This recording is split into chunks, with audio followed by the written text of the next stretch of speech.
Okay. All righty, everybody. Good evening. This is Ron. Monday, August 11th. We'll get started and see if we have any questions.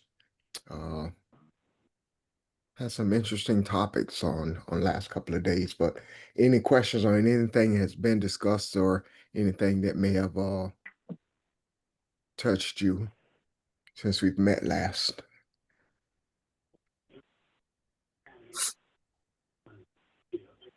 Anybody? Can you hear me? I have something I want to share with y'all. That let me turn this fan off so you can hear me. Okay. My little cousin, he said that he had a dream, and this dream, the sky was red, and it came down, and the earth burst into flames of fire and consumed the earth. And he heard the trumpet sound, and that sound, she cannot get it out of her head. She keep hearing it, and she said she can't really describe. It don't sound like a trumpet, somebody might play on a band. Mm-hmm. Can't describe the sound, but she keep hearing it in her head. And I said, well, what do you think that means? She said, what keep me, and I know she meant her spirit, but she's sixth grade. She says, I keep hearing in my head, Judgment Day. She said, I just keep hearing it over and over again, Judgment Day. And I wanted to share that with y'all. And I told her to get a tablet, a journal, and write it down and date it. And she said she would, but she said she dreamed all the time, but this particular dream seemed to have stuck with her. And she had to talk to me about it. Okay. Thank you for sharing. Anyone want to take? Yes, sir. Yes, sir. Kathy, when you first said that, first thing came to my mind, fire purifies. And I believe that everywhere the scripture talks about judgment day, is talking about the purification of the earth, not necessarily physical earth, but the earth consciousness, the purification of it. And I do believe that we are very, very close to that. Even when you look at the idea of a resurrection of deliverance. It talks about, of course, it said Yeshua, but the resurrection of deliverance. What he's talking about is that the earth, um, in the beginning, did not need deliverance. However, in order for um, Elohim in this physical body to be Elohim fully, it had to meet resistance. And the resistance that it met was one of bondage. And now the consciousness of the earth is in dire need of being purified. And if I were to say anything about it being judgment, it's about purification. And I do not doubt for a moment that that's what she saw and that's what she heard.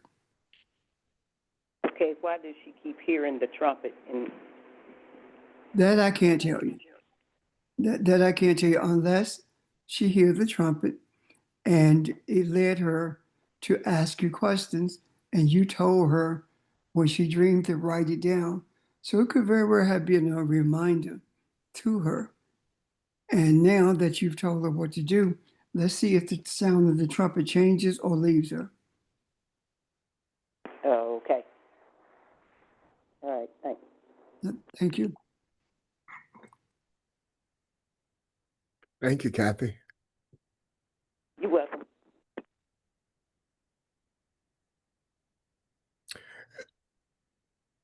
Anyone else? Any question? Just on thought crossed my mind as I was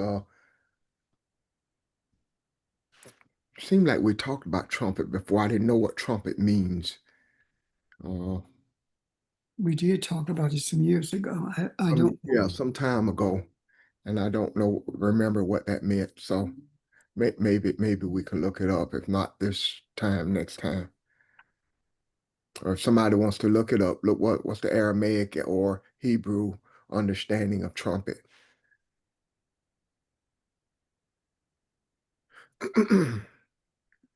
uh while someone's looking that up, anybody else have a question? So we'll just keep it going. Any other questions or comments?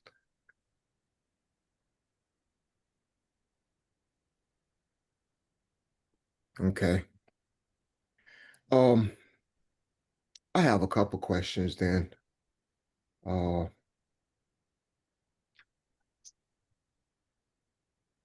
just from some of our conversations, uh, we talked the other day about trauma or stress being carried in the sperm of the male to the womb, and Pastor made the comment that the uh, the trauma of the sperm is being healed in the womb. And I wanted him to elaborate on that for a few minutes for us and talk about that and also describe for us what heals the womb.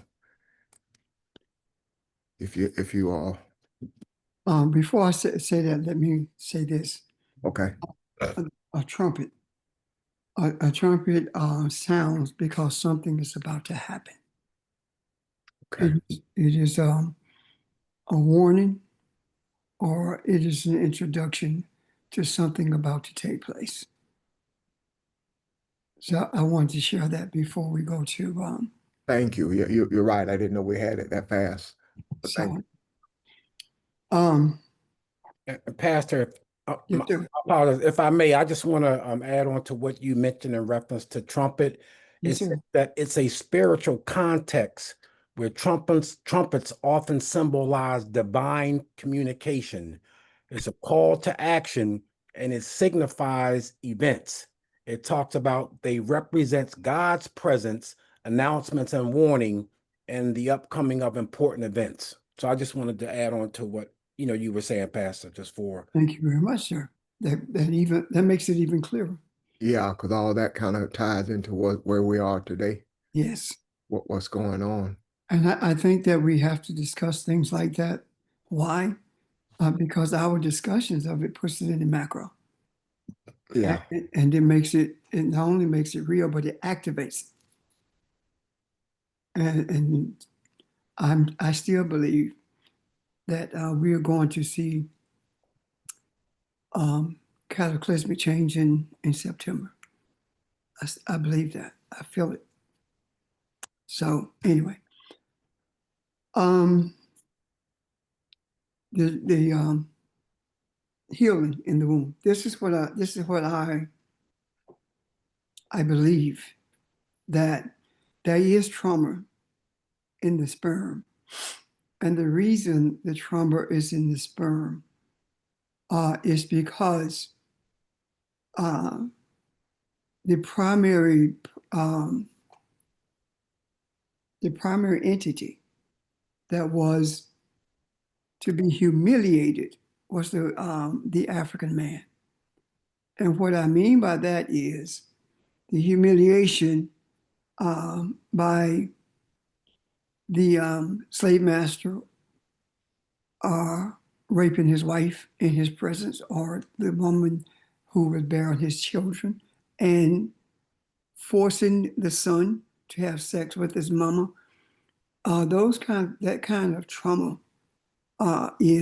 it continued even after slavery, because I heard so many stories about white men who were raping women in a certain section of Union when I was much younger, and how they went in to the black man's house, and if he protested, they killed him. That kind of trauma. And the reason I say that, use those examples, is because that type of trauma is far worse than just hanging somebody. To have to deal with that, live with that. Once they hang you, you're gone. But to live with that is is a different kind of pain. And I believe that when you said that, when you talk about that, the trauma being passed on in the sperm, I do believe that the nurturing of the womb helps to heal the trauma. And I say that because if the trauma was not healed in some kind of way, we would not be able to establish stable lives in this earth. And I believe that even though that trauma is in that child, the trauma that's in that child is not as hard, or not as hard to carry as it was previously in previous generations. Because right now, if you think about it, yes, we are functioning with trauma from racism. However, the trauma that we are experiencing and the way that we address it is different than how our parents and grandparents carried it and expressed it. So now that we are talking about this, we are not talking about simply healing a country. We are talking about healing the masculinity and femininity of a people. Why? Because unless we are delivered from the trauma, then how is it that we can clearly deliver other people or mankind?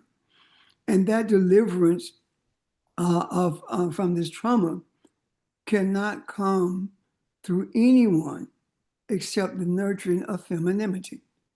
And when we recognize that and embrace that, what we are actually doing as representatives of masculinity is being submissive to the source that protects our soul so that we can be healed and embrace the reality that our healing is manifested when we understand that our responsibility is to protect the femininity's existence. And that means that the existence is not just her physical existence, it is her spiritual essence and her spiritual responsibilities that we we protect so they will exist. And the breaking of the masculinity meant that the existence of femininity was no longer being protected. And the thing that what happened is femininity or females became not only the source that protects the soul, but also had to fight to maintain her existence. And the attacks on the African female are there because if the soul is not protected, it can be damaged.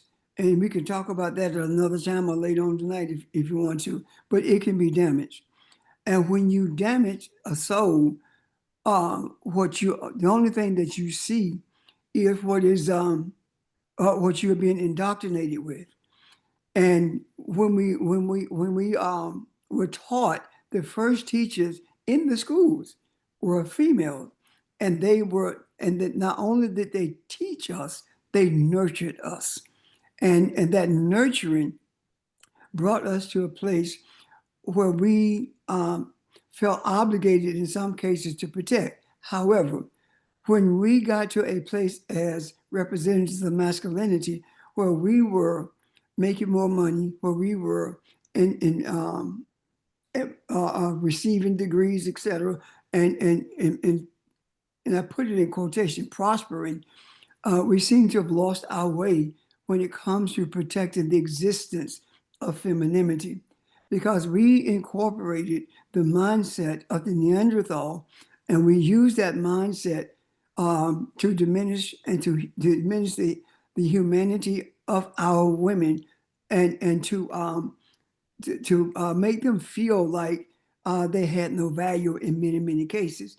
And I'm not saying that all of us did that, but I am saying that to devalue is not just to cuss somebody out or beat them. Devaluing is to ignore. It is to dominate. And when we adopted the indoctrination that we are the man of the house and nothing happens in my house unless it comes through me, when that was adopted, that itself was crushing femininity and was not protecting the existence of femininity. And as a result of that, we have talked about it, and we have experienced how harsh Neanderthal thinking has been on the African woman more so than anyone else. There is something innate in humanity that knows that femininity is the source, and that innate knowing causes femininity to push through no matter what the odds are. The fight is continuous, and the maleness has been dominated by the masculinity has been dominated by the Neanderthal mindset, and as a result, it has ignored the nurturing of femininity. It has ignored the cohesiveness of the masculinity and femininity in such a way that it has damaged us as a whole. However, now that we are recognizing this physical manifestation of the trauma, we also have opportunity to address the spiritual aspects of this kind of trauma and to free ourselves from it so that we become not freedom fighters, but deliverers in this earth. I'm done for now. Okay. This is me reading something into what you said, okay? Mhm.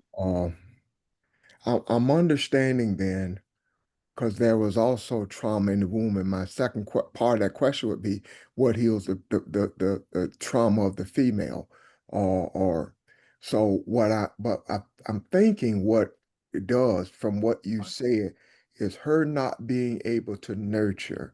If that is not being, if it's being offered and not being accepted by the male, that creates trauma.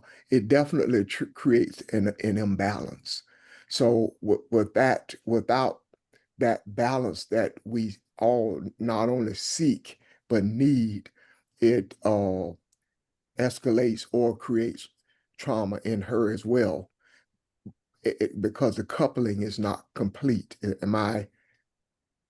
I'm going to say something that may make some people uncomfortable.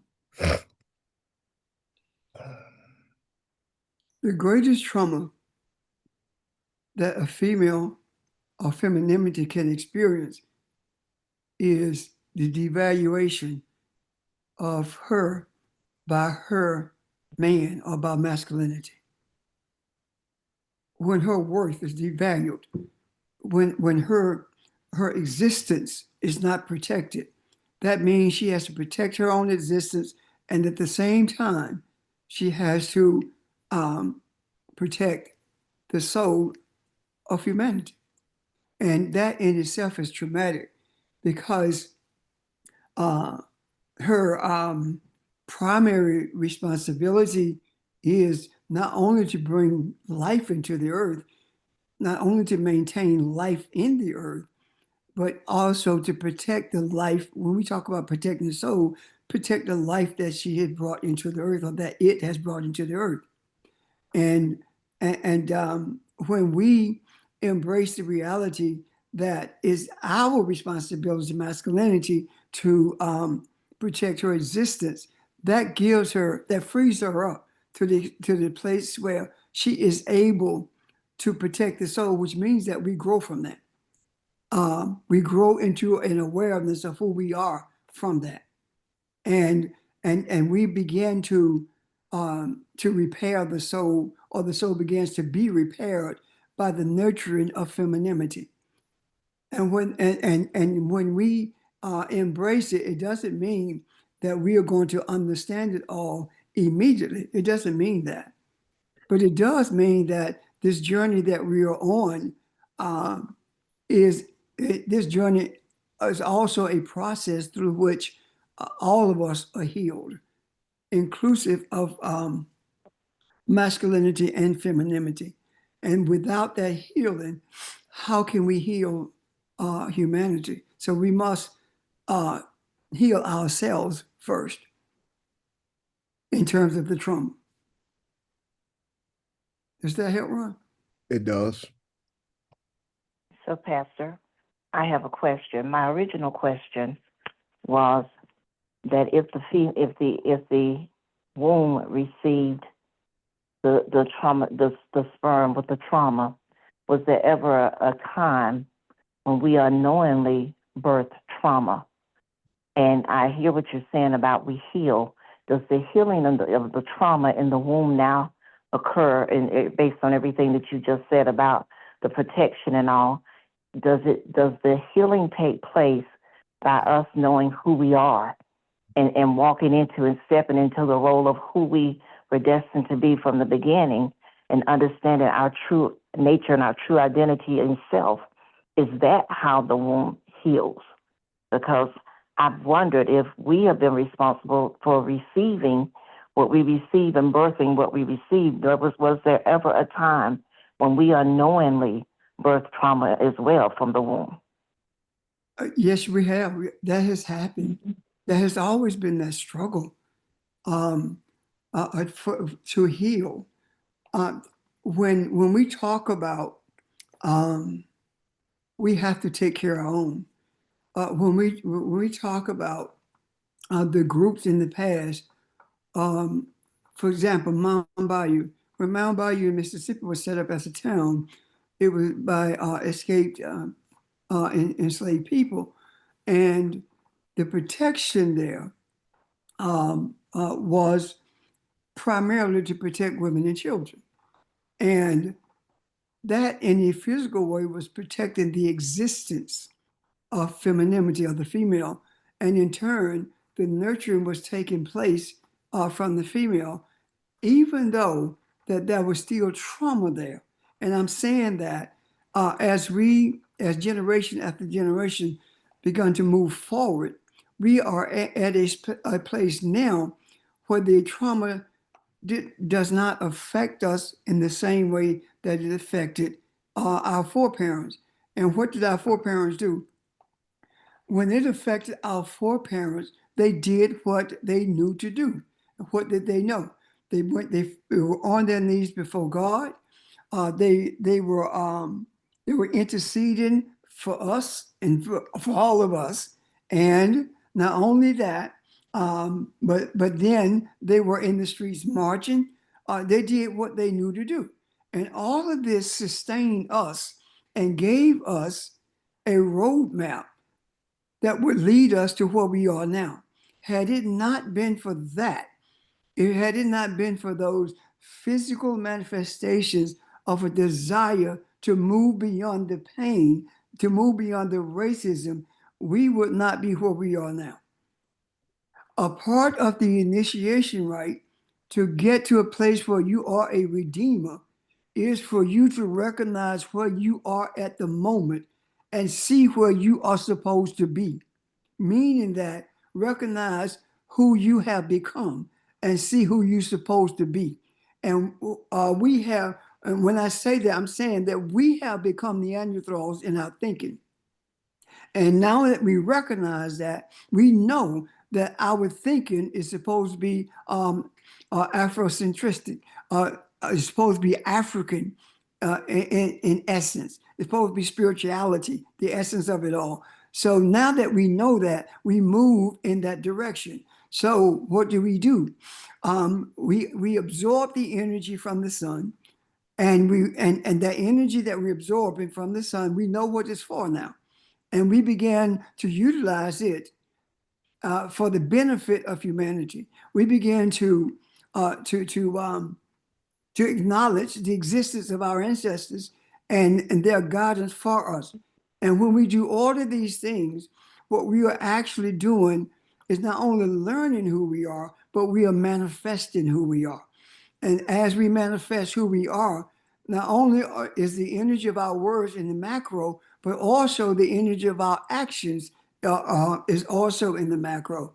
I hope that helped, Kathy. And maybe I didn't get the question answered properly, and I could use some help.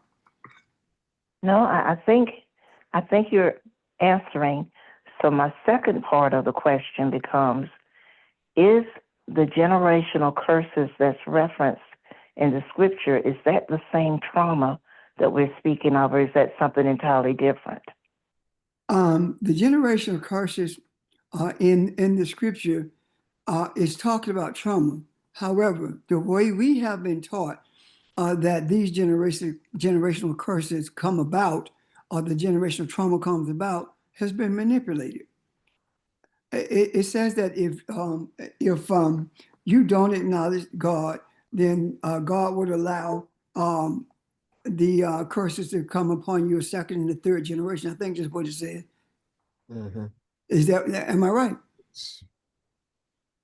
I think so. Okay. Right. So what that Charles, what is it? I just saying that you was right. Okay, thank you. So what is that saying? What it's really saying is giving us a roadmap. It's telling us what is to come. And it's telling us those who present themselves as God are going to bring into your life trauma from generation to generation. And that is what's happened to us. And when that happened to us, the God that brought this into our lives was a God who created itself. I'm sorry, it's a God who man created, who the Neanderthal mindset created and gave to us or forced upon us. And that's the God that brought curses or trauma into our lives. We have opportunity to change all of that, and we're in the process of changing it.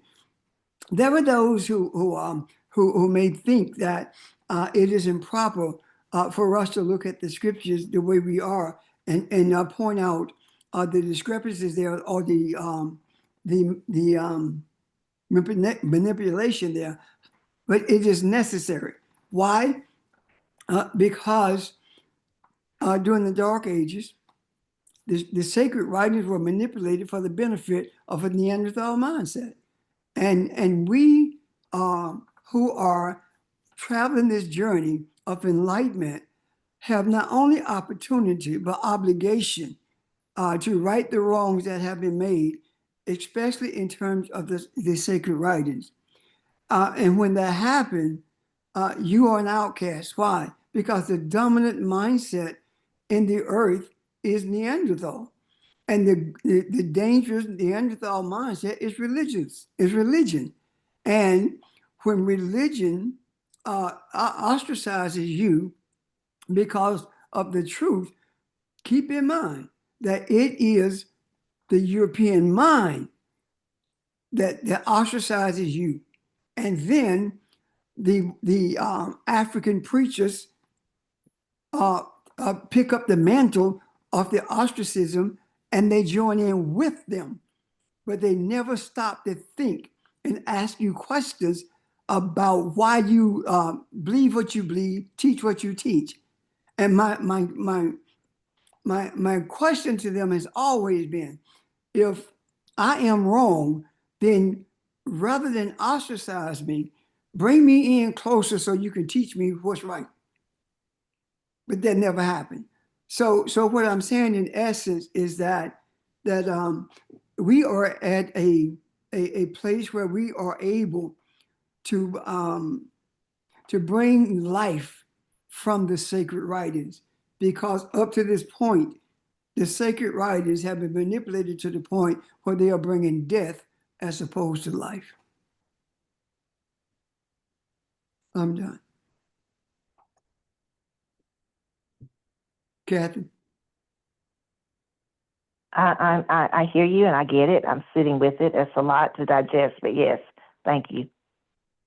Thank you. Okay. Go ahead, Ron. No, sir, you had something else? I think Georgia had something. I was going to talk about the damage to the soul. Yeah, I just wanted to respond, by saying, how do we protect the existence of femininity? And again, I mean, we know and we can say that by just being able to be there, to be supportive, but I think also in terms of us being able to appreciate not only what we can do, but in terms of our actions of being able to nurture the feminine existence in that way, that as masculine energy, how do we do that? I mean, and we can say by love, we can say by actions, we can say, well, what can I do to support the feminine energy?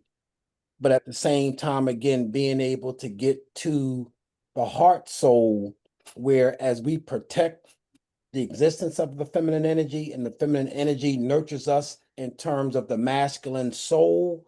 So I think that I'm just trying to put the question out there, how do we protect the feminine energy? And again, and I'm saying again, I know what some of us do it, there's those who do, but I think to look at it more deeply in terms of when someone is traumatized, you know what I mean? How can we You won't be trauma. You won't be free from trauma unless you protect the existence of femininity.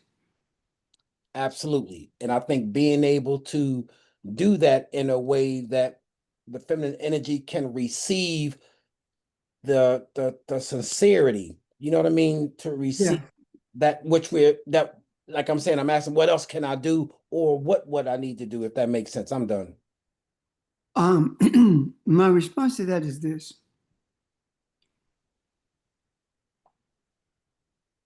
Make sure that you're not speaking of femininity in a disparaging way. Make sure that you don't make an effort to dominate femininity, meaning that if you're going to tell her, or the lady in your house, or your friend or whomever, your daughters, if you're going to tell them how they are supposed to be, what you're teaching them is to be masculine. You can't tell a woman how to be a woman, and a woman can't tell you how a man thinks. They can talk about their experiences with each other. So the protection, you protect what you love. That's number one. And the Yeah. protection of it is not allowing anyone to speak disparagingly about femininity in your presence. There is no checklist for that protection. However, there is an essence that protects, and to articulate it is not easy because there are so many ways to speak without even saying a word. Our actions also can be degrading. Our words, a male to a male, the way they talk about femininity of females is degrading, can be degrading, I should say. And you could go down the line like that. And there are females who degrade themselves, their own humanity, by embracing the words that are demeaning towards them. When they call each other a bitch, they call each other a dog. And that word came out of slavery. And that was how females were referenced in the discussions with other white men, as well as them talking about them in the presence of our own people. So that we have to refrain from allowing those things to take place in our midst. Think about this. There was no problem when rap first started. It was about the problems in the community, and they had to sell their own music from their cars. They had to produce their own music and sell CDs from their cars. But as soon as it got to gangster rap, talking about murdering each other and degrading our females, it became a major industry. And there are those in the industry who will not produce music that did not reference females as bitches, that did not reference the brutality towards each other, that did not reference the prison making you acceptable in your neighborhood. That music, if it did not contain that kind of emphasis, they would not even produce it. So now that the industry has been taken over, it has become and not so subliminal anymore as much as it is just out there. And we know that music has a bearing on your spirit. What do we say? When you go to the mall in December and you hear Christmas music, it gets you in the Christmas what? Spirit. So music does have an effect on us. And the effect of it is determined by how we receive it and how it is presented to us. Does that make sense, George? Yes, it does. And I appreciate the conversation only because when we talk about, the conception of a child as a man, you know what I mean? And having the comfortability to be able to talk to the womb. You know Yeah. what I mean? As a man. And so I think that kind of, understanding or feeling comfortable in terms of the existence of, the female, it is like another way I think that we as men can be more engaged in terms of a child hearing our voice and being able to speak about principles of love, you know what I mean? Joy, or bringing into that kind of communication. So it's just some things that are going through my mind. I just wanted to, mention and share, but I'm done. Okay. But According to the African way, you're not a man if you don't know who you are. You're a boy. but even as men, we have been taught to shy away from our own feminine, Nemesis. feminine. Yeah, Come on here, Pete. we think it makes us soft. We think it to show feelings or to show compassion and publicly or whatever. Even to it, to family. So all of that needs to be healed. It needs to be understood. Audrey has something. You Sorry, I forgot I was on mute. I've been thinking about this, what we've been talking about this past weekend. And I had a long discussion about this with Richard. But anyway, what you were just saying about the music industry and all that, and what we've been saying about trauma, the whole system, in my opinion, the whole system is there to create what's called a feedback loop. And feedback loops, there's there's something in psychology, but a feedback loop can be one that keeps escalating things, or you can gain control of it so that you yourself are able to bring yourself back to a place of equilibrium or a place of balance.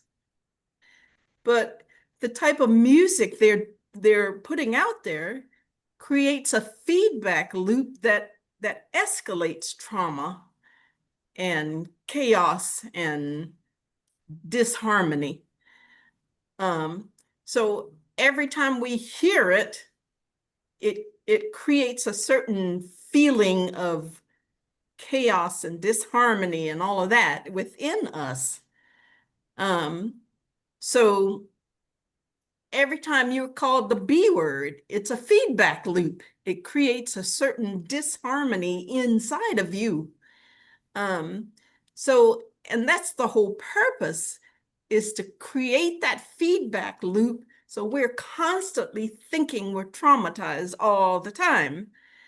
But what we have to do is recognize what that is, so that then we can create the opposite feedback loop. So we can find a place where we can either meditate or breathe or talk it out or whatever, so that we could bring balance to ourselves.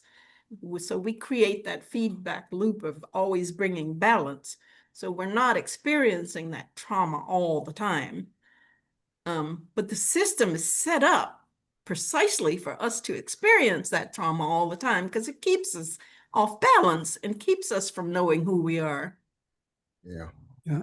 And that's not an opinion, that's reality. And that was going to be my next question.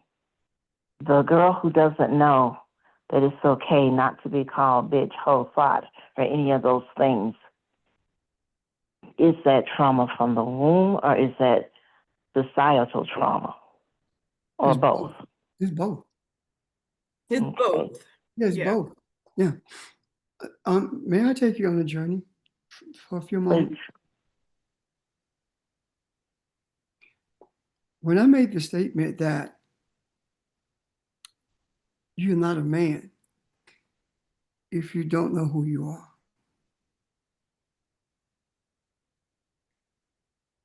the embracing of these words that we have mentioned by females is not them being feminine at all.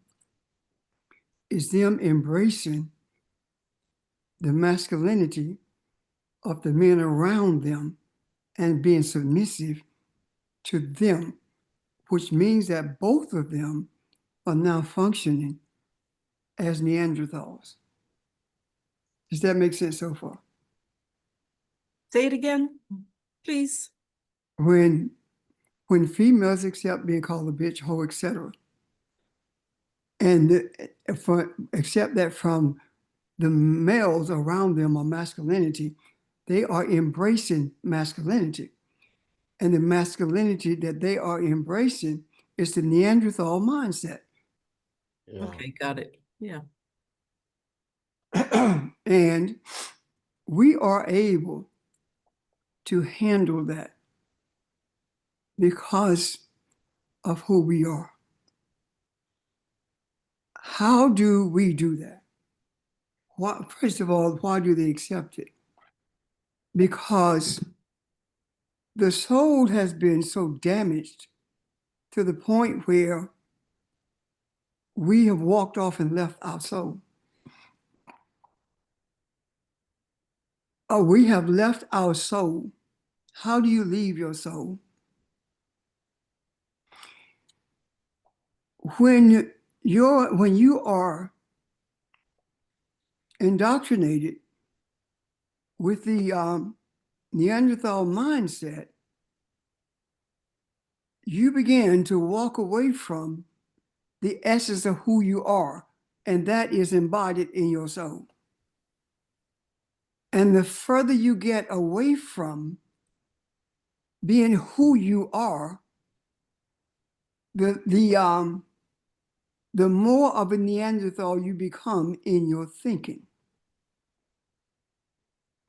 However, because of who we are, it is impossible to indoctrinate the African mindset to the extent that erases the total belief or the total understanding about who we are. We feel different. we speak different. We talk about we are not like them. This is not the first time that we've heard that. This is the first time we heard it in that context. Now, what happens when we were beginning this journey? We were not aware that we were journeying back to the space where we left our soul. We were going to the space where we could be reunited with the essence of who we are. Prior to that, we had a mindset that did not track with who we are. Now that we are in this space where we are understanding who we are beginning to mature, because we were boys and girls until we got to this place of maturity. And I'll explain that in a moment. However, because we are where we are and who we are, we have the authority, not just the power, but the authority to influence the mindsets of those Africans in particular who has embraced these demeaning things being said about us. We have the authority to put in the macro the energy that's necessary for femininity to begin to shift its thought process and become feminine again, as opposed to being a man pleaser by becoming like a man, being Neanderthal pleaser by becoming, by thinking like a Neanderthal. That we have the authority to do. The more females, or the more that we create femininity, or infuse femininity into the macro, the more we will be able to change mindsets. It takes the protection, and we're doing that, of the existence of femininity, so it can do this. The desires that we have must be a desire to reacquaint people with their soul, with their emotions, with who they are. And we can do that, and they not even know that they are Elohim. It doesn't matter. What matters is the manifestation of it. In the village of the African, if you are not initiated, then you remain a boy regardless of how old you are. And what we are doing now, without knowing it, is initiation. And in doing so, what we are doing is bringing into existence a mindset that is available to the whole village. Are you with me? Can you see that? Yeah. So this mindset that we are bringing to the whole village is talking about this African mindset that we are bringing to everyone who's seeking something different, who wants change, who wants to bring balance. That happens when we recognize the necessity of prioritizing the journey that we are on above everything else in our lives.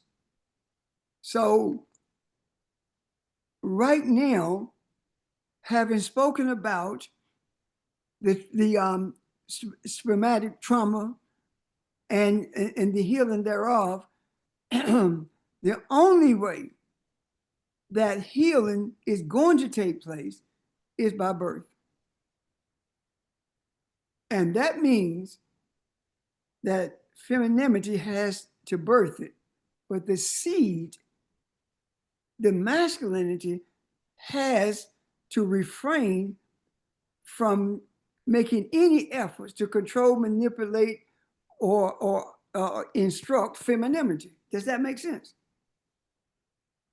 You cannot interfere with the cosmic mother and expect to bring about change. You follow the guidance of the cosmic mother. And in doing so, you are actually protecting her existence. Does that make sense? Yes. Yeah. Yeah. That's where we are. And I'm saying to you all, and I'm saying to me, I'm saying to everyone who is not on this line, that from this day forward, we must understand that that's how we get balance. That's how we get balance. If that femininity is not respected, if it is not in a space where it can do what it is supposed to do, if we don't follow that guidance, we are not protecting it. What else is it to protect if it's not the guidance? Because if the primary nurturer is femininity, then if that femininity is damaged, or if that femininity is in some way in bondage, it is our obligation to free it from bondage, because we're the ones who put it in bondage. I'm done for now. Questions or comments?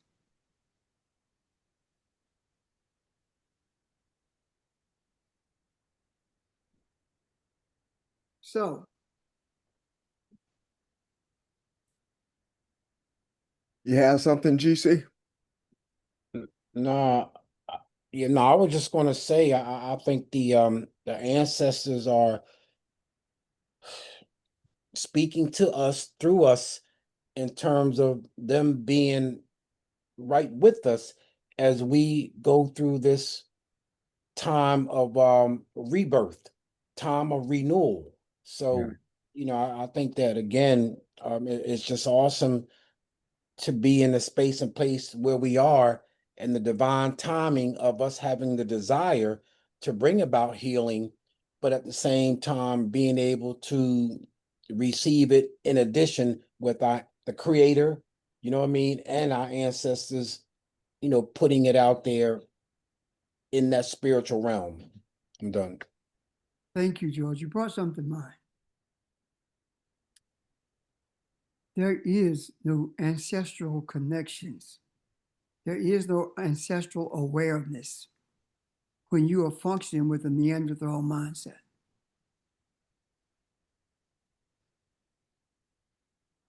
We lose all contact with that, or all awareness of that, as long as we function from a Neanderthal mindset. When we desire and to embrace who we are and accept clearly that we are Elohim in these physical bodies, when we see that, when we accept that, that is a restoration of our soul. That is a time when we recognize that we were not living the life that we were supposed to live. And when we started this journey, the ancestors started guiding us, but they were behind the scenes. And what do I mean? We didn't talk about ancestry, even though some of us knew about it, because it wasn't time. And when we traveled this journey and constantly went back and forth to begin it, in order to understand who we are, in order to embrace who we are, in order to expose religion for what it is, when we kept traveling back and forth to beginning, it is then that we've begun to become more aware of our ancestral light. And when we begun to talk about it openly, we were indeed acknowledging the presence of ancestral enlightenment. And when we started talking about interacting with our ancestors, listening to ancestors, it is then that the ancestors became real to us. And we've always been real to them. That's when they became real to us, when we began to embrace them. When we stopped trying to get a lesson and pretty much move from based on questions, what happened? We started seeing the spiritual essence of what's written in the sacred book. And in seeing what it really means, it wasn't our intellect that was doing that. There is a difference between intellect and traditional education. Traditional education, the African education, is different. And I was reading that the book, what is it, about the water and what is it? Anyway, I was reading the book about the water and the spirit, of the water and the spirit, and a statement was made or was written, and it talked about traditional education being like water, and academics or Western education is like a solid. It is concrete. It has no feelings whatsoever. It cannot move. The traditional education is like water. It flows. And the fluidity of it is inclusive of everything and everyone around it. And because of that fluidity, we are able to be one with the trees, the grass, everything that is created, because it came from us. However, on the other hand, the solidity of Western education is full of logic that causes you to talk yourself out of being who you were created to be. It convinces you that it is impossible for you to be God. It convinces you that unless you do it the way the Christians say do it, then you are going to hell. It convinces you of that. And what I say is,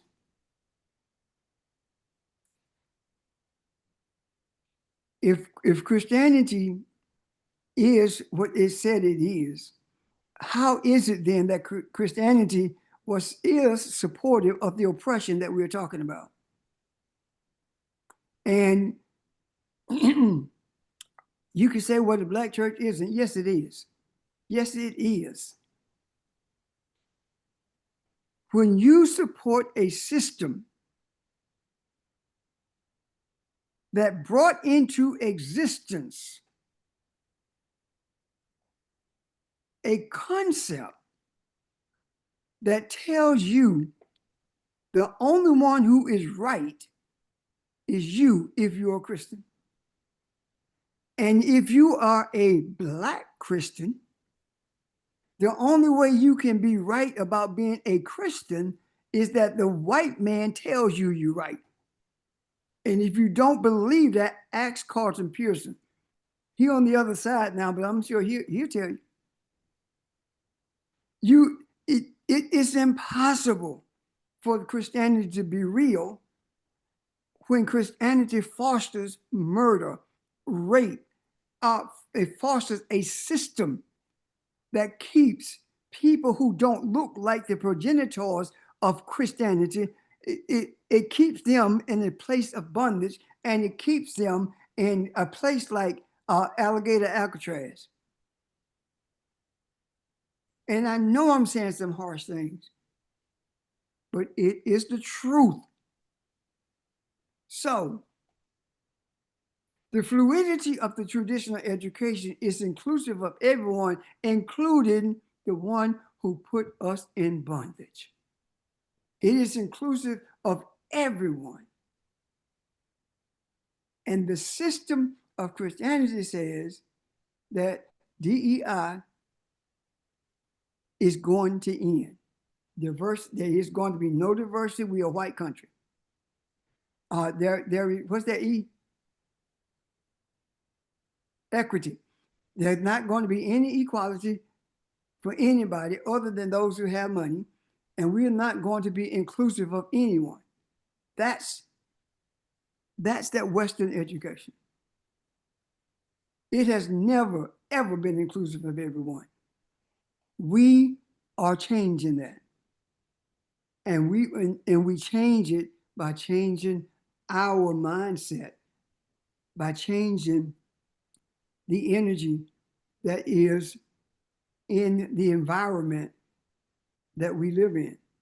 And right now, even as we speak, everything that does not keep America in a good light is being purged from history, from Donald Trump's impeachment to slavery. It's being purged from history. It's being purged from the museums. Why?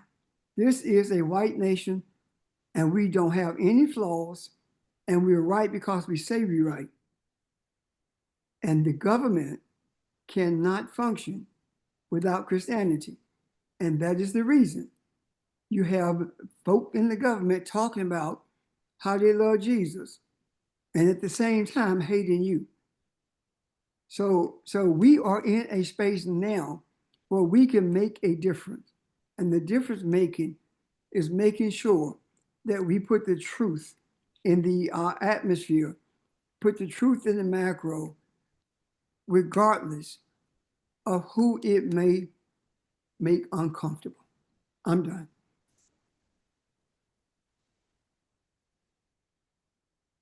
And I know I said a lot, but I guess a lot needs to be said. I don't know.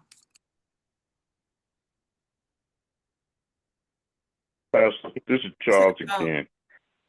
Go ahead, Charles. Go ahead. I hear you. Go ahead.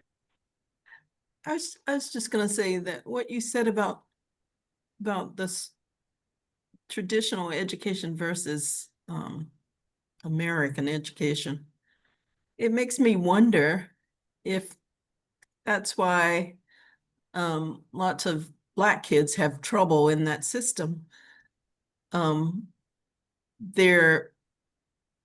They come into it feeling with the water kind of mentality. And when they go through it, it's so structured and rigid and you got to fit here and there, and they don't do well with that. Right. So, yeah. Yeah. I mean, some of them do Yeah. anyway, because they learn the Neanderthal mindset. Right. But yeah, that's interesting to think about it like that. Anyway, thank you. Thank you. Anyone else?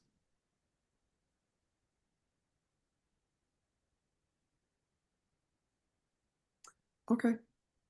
Ron? Charles, did you have anything? Did you change your mind? I'm No, sorry. I Charles. didn't change my mind. I was waiting anybody to come on to speak to what she was just saying. Okay. My question is, I might be off. It might not have no connection to this. You remember when they were trying to choose between who to kill, Jesus or Barabbas, Mhm. and it was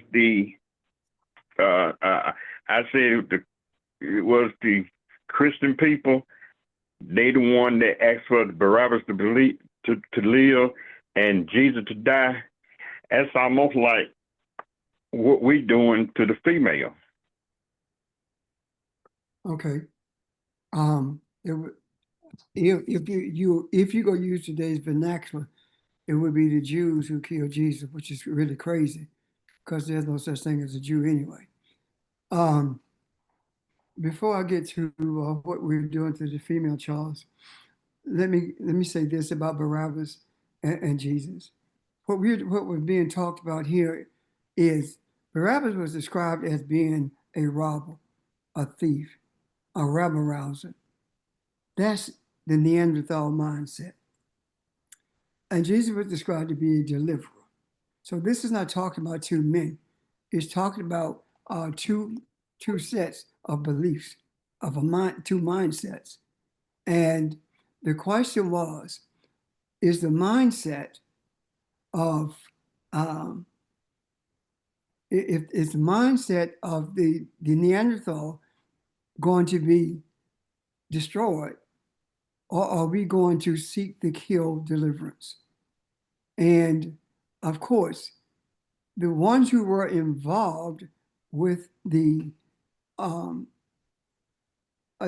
killing were Romans, which means that it was a Neanderthal mindset all along. So today, we are doing the same thing to our women in that we are functioning from a Neanderthal mindset.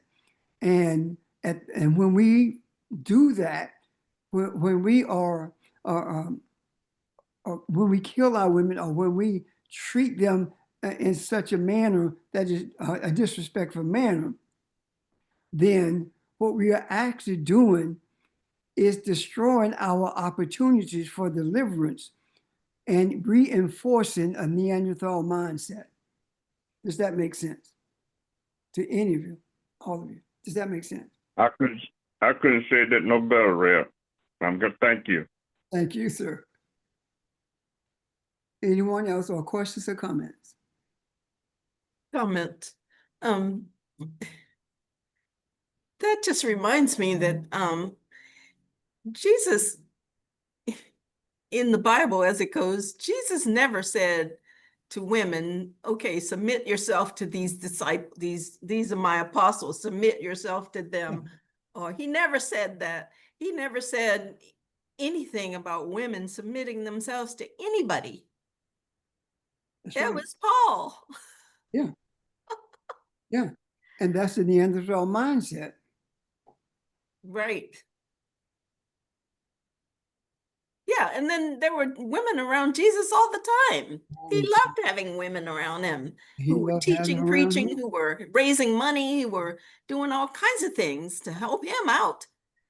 I tell you, And he he loved to never have them once around him. said, He right. didn't- Yeah.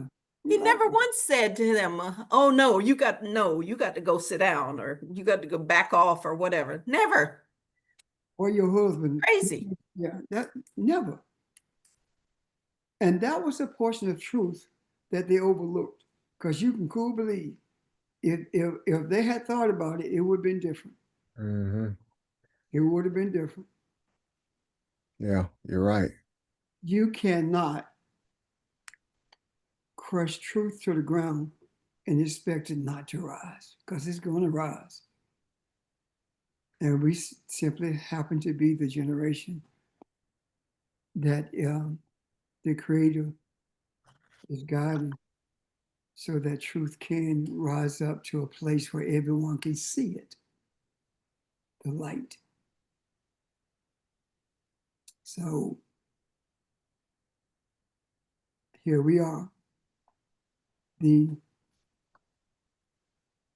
daylight is for the human travel. The darkness is for the wisdom of the ancestors to be brought to us. When we get in a place of solitude where we can clear our minds and meditate, that is when we have positioned ourselves to be receivers. And what we receive is not necessarily known to us at that moment. But you will never interact with the ancestors and not be fed by them. Just trust it. and see how your life changes. Because you are accepting a traditional African education. Here we are. Ron? I had another question, but that sounds like a good place to pause if you don't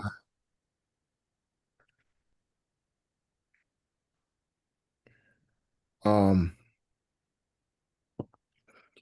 My other question had to do, and the reason I thought it, because it deals with dates. You mentioned the other day, yesterday, we were talking the Lionsgate, and I wanted you to go over that date again and what's significant about that. We've talked about it in the past, but you gave some things you said yesterday. I want to make sure we're all on the same page. The Lionsgate opened July 26th, and it closes tomorrow, August 12th. When the Lionsgate closes, it does not mean that the energy ceases to flow to the earth. When the Lionsgate open, the energy that flows is energy that encourages us to be bold and courageous in speaking the truth without regard to whose presence we are in or what the consequences could or may be. When the gate closes tomorrow, it does not mean that energy is not flowing to the earth. There is a reason for the 12 astrological signs. And the energy that flows to the earth is based upon the house that the sun is in, the astrological house that the sun is in during the course of his movement towards the south. And when you look at astrological signs or read astrological charts or see personalities that are described by each of these astrological signs, based on these astrological signs, each sign is a house. And that's the energy that's flowing to the earth. So the energy that we have received as a result of the Lionsgate being open is not the end of it. It is simply being recognized because of the powerful influx of it. Because when you look at the lion, what the lion represents is strength, is courage, is integrity, is royalty. And those are the things that we must remember and embrace those things because it is for us. Now, it doesn't mean that you have to be a Leo for it to pertain to you. That's not true. That's the period that is open. And the reason that's not true is because Leos are after August the 12th also. So the energy forces rather, offer specific reasons and specific seasons. Now, it is my belief that we have the authority to bring into this earth whatever energy is needed at that particular time. Why do I say that? I say that because Elohim created everything that is. And Elohim decided that it wanted a physical experience and it clothed itself in a body. And that did not diminish the authority of Elohim in any way whatsoever. It simply gave an opportunity for this physical entity to function in a physical environment as Elohim. But in order to do that, as Elohim created in his image, this physical entity had to create mindsets in its energy. I mean, in its its time in the earth to become Elohim. So we have the authority, so we can be fully Elohim. So we have the authority to bring into this earth any energy that is necessary. And we don't have to name it. We simply have to have a desire and understand what's going on at that time. And things began to change based upon what we put in the macro and what we are receiving from our ancestors. Does that make sense? Yeah. Each sign is a house. Yeah.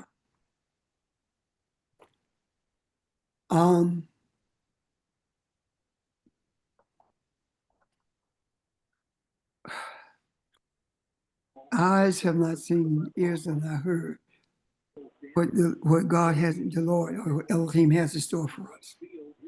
What is that saying? That is saying that you don't that you don't at this moment know the expanse of the power and authority that you have.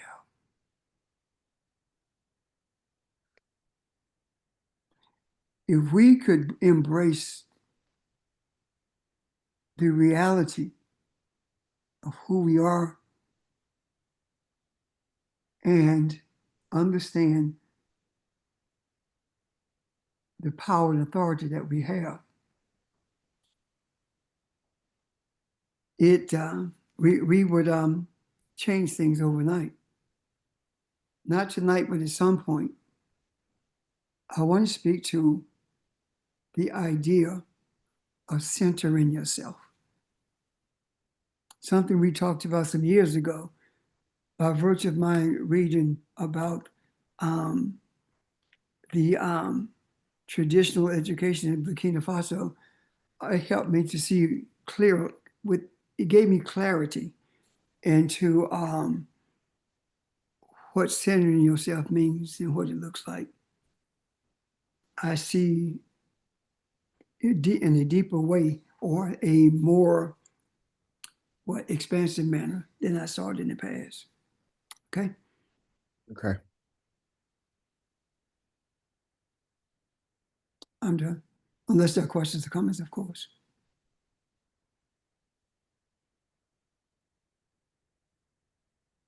Thank you. Well, this is Charles again. Before we go, I found something on Google about what Kathy had said about the trumpet. Now, I might not consider the words and spell the words that's good, but just listen and understand. It's saying spiritual interpretation, spiritual mobilization. Some interpretation suggests that a spiritual trumpet is sound call followers of truth to action, prayer, and spiritual awakening. Personal revelation. The sounds of the trumpet can also be interpreted as a personal call to listen to God's voice and discern his will. Transformation and reveal. In some contexts, the trumpet sound is linked to transformation, reveal, and the coming of a new era. And that's all I found. Thank you. The last part is spot on too. The coming of a new era. Yeah. Thank you, Charles. Yeah. Yeah, I think it's going to be really important that we hear and understand about centering ourselves, because that's going to help us get out of these feedback loops, Yeah, especially the ones that are destructive to us. absolutely. Thank you. Thank you. Great discussion. Thanks, everybody. Thank you for your energy. Anything else? I don't want to leave anybody out before we leave. Okay. Have a great, awesome week, and look forward to continuing this on Saturday. Okay. Thank you. Love you guys. Have a good week. You too. Good Have a week, good- everybody. You Thank too, you. everyone. Have a Much good week. love. Bye-bye. Yeah, Care. bye, everybody. Bye.